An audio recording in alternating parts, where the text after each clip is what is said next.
Hello my dear students, मैं सुशील Warjurkar. I M a teacher.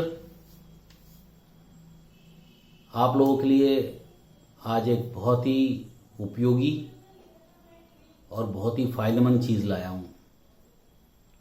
इस पे अमल करके देखिए, क्योंकि हमारा आज का युवा समझदार है, मेहनती है और एडवांस है। पूरी उम्मीद है कि ये जो आज मैं आपको बताने जा रहा हूँ इस पे वो आप अमल करेंगे और शायद इससे अपने देश की तरक्की होगी। आज पेरेंट ये सोचता है मेरा बच्चा क्रोधी है, बड़ा जिद्दी है और वो किसी काम का नहीं है, और इस कारण से पेरेंट्स उसको कई बार टॉन्ट मारते हैं, कंपेयर करते हैं। इससे वो और भी बागी होते चले आता है। दिशाहीन बच्चा कुछ नहीं कर पाता और आगे चल के सिर्फ पछतावा। क्रोध और जिद दोनों बड़ी काम की चीज है, पर हम ये क्रोध और जिद को सही सांचे में नहीं डाल पाते। सुभाष चंद्र बोस, भगत सिंह जी,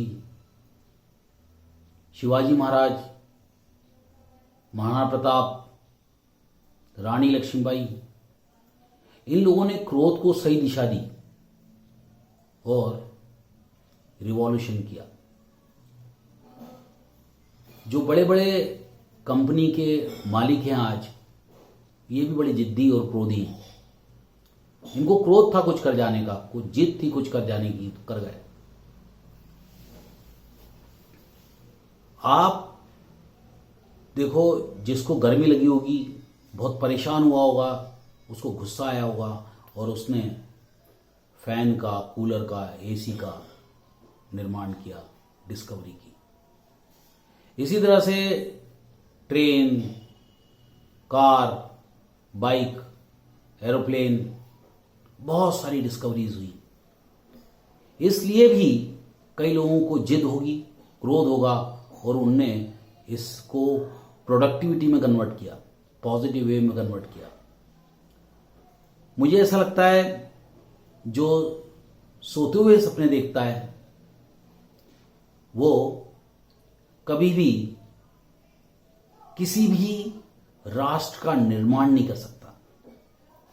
वो सोता रहता है और सोते हुए सपने देखने की उसको आदत होती है। ऐसा व्यक्ति बड़े होकर काम करता है दूसरों के सपने पूरे करने के लिए।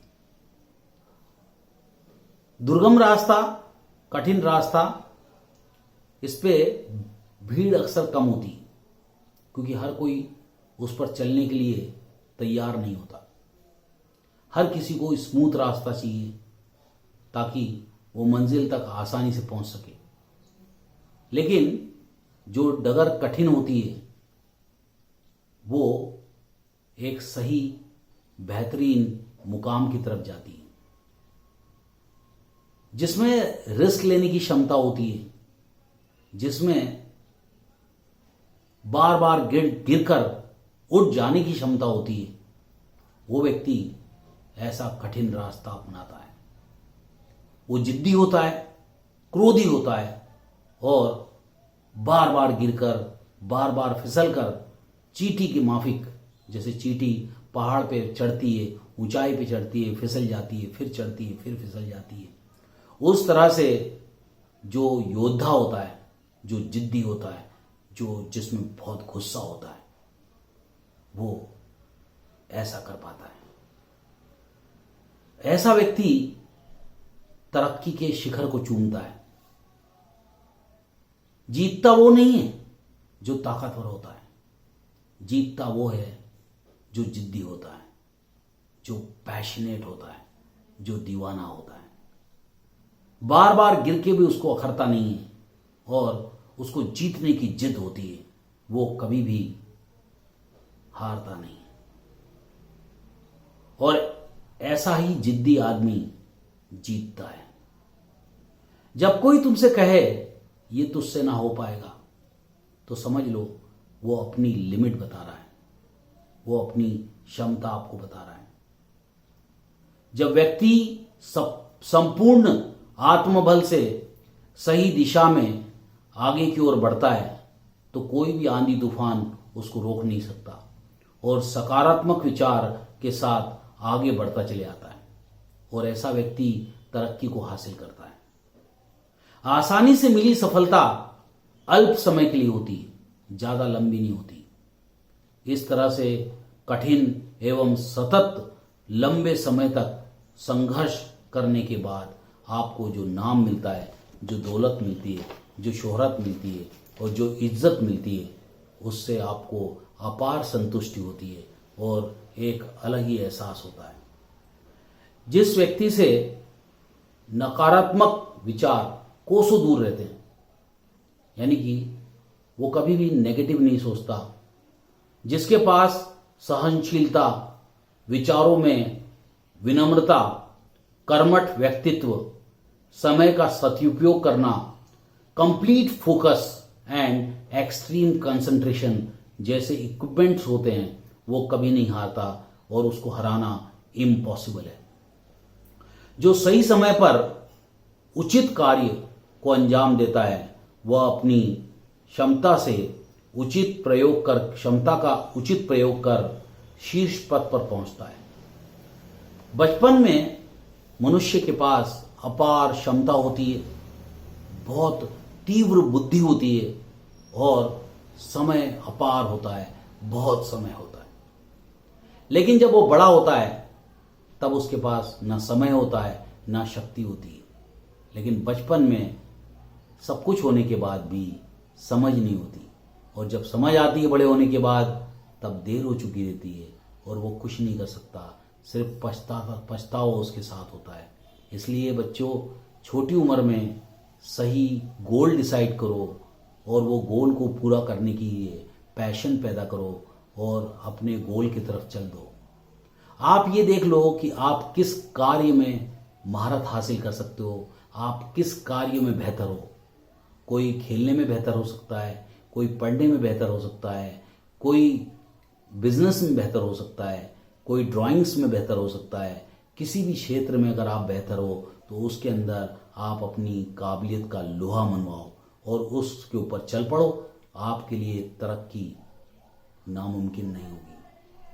कोई भी बड़ा कार्य एक दिन में नहीं हुआ। सतत कंटिन्यूस छोटे छोटे कार्य उसको अंजाम देते रहे और इस तरह से उसने बड़ा सब कुछ हासिल किया। जो व्यक्ति बचपन में ऐश की जिंदगी जीता है, घोड़े की तरह जिंदगी जीता है, आलीशान लाइफ जीता है, सोता है, कुछ काम नहीं करता, मजे लेता है, वो बड़े होने के बाद 20 साल के बाद वो एक कमज़ोर जिंदगी जीता है। पैसे की कमी, बेइज्जती और सिर्फ संघर्ष। उसके जीवन में सिर्फ असंतोष रहता है। लेकिन जो बचपन से 20 साल की उम्र तक कड़ी मेहनत करता है, कड़ा संघर्ष करता है, अच्छा ज्ञान हासिल करता है और अच्छे एजुकेशन के साथ वो बाहर निकलता है तो उसके लिए सारे रास्ते खुले होते हैं और वो एक आलीशान लाइफ बिताता है, घोड़े के माफिक, पूरी इज्जत के साथ, पूरी संतुष्टि के साथ। इसलिए बेटा, वक्त पे बचपन में ही अगर हम समझ के काम करें तो हमें आगे चल के होने वाले कष्टों से हमें छुटकारा मिल सकता है। कठिनाइयाँ इंसान को और मजबूत बना देती हैं। जिस तरह से व्यायाम, एक्सरसाइज मनुष्य के शरीर को, बॉडी को मजबूती प्रदान करता है और जितना ज़्यादा अपन व्यायाम करते हैं हमारा शरीर उतना मजबूत होता है, उसी तरह से कठिनाइयाँ हमारे जीवन रूपी शरीर को मजबूत बनाता है। कठिनाइयों से डरो मत। अगर ईश्वर तुम्हें कठिनाइयाँ दे रहा है, कष्ट दे रहा है, इसका मतलब तुमसे कुछ अच्छा करवाने वाला है वो। क्योंकि ना तो हीरे को मालूम रहता है कि मुझे क्यों तराशा जा रहा है, ना तो ज़मीन को मालूम रहता है मुझे क्यों जोता जा रहा है, ना तो लोहे को मालूम रहता है मुझे क्यों तपाया जा रहा है। लेकिन हीरा तराशने के बाद चमक देता है, ज़मीन के जोतने के बाद फसल देती है और लोहा तपने के बाद फौलाद बन जाता है। इसी तरह से मनुष्य का चरित्र होता है, मनुष्य का कैरियर होता है। जितना वो कष्ट सहेगा, जितना मजबूती से वो उसके सामने वो खड़ा रहेगा, उतना वो बड़ा मनुष्य बनेगा। इसलिए दोस्तों, जब हम लोग देखते हैं, गॉड जो होता है वो हमेशा टफ रोल एक अच्छे एक्टर को देता है, जो उस रोल को निभा सकता है। कमज़ोर एक्टर को कभी भी टफ रोल नहीं मिलते। इसलिए दोस्तों, आप इंटेलिजेंट हो, आप क्षमता रखते हो, आप बूंदी के लड्डू के लालच में रसगुल्ला मत गवाओ। आप उचित समय पर आपको वो सब मिलेगा जो मिलना चाहिए, क्योंकि गॉड ने सब फिक्स करके रखा हुआ है और आपके जीवन में आने वाला वक्त बहुत ही बेहतरीन होगा। आप सुरक्षित रहें, अच्छा सोचें, अच्छे लोगों के साथ रहें और ये सोच लो, माँ बाप से बढ़कर कोई नहीं होता। माँ बाप की शिक्षा, माँ बाप की जो एजुकेशन है वो आपको एक अच्छा इंसान बना सकती है। तो आप राष्ट्र निर्माता हो, आप आने वाला भविष्य हो हमारे देश का। जय हिंद, जय भारत। आप सब लोग सुरक्षित रहो, संतुष्ट रहो और बिंदास रहो। God bless you all. Bye bye.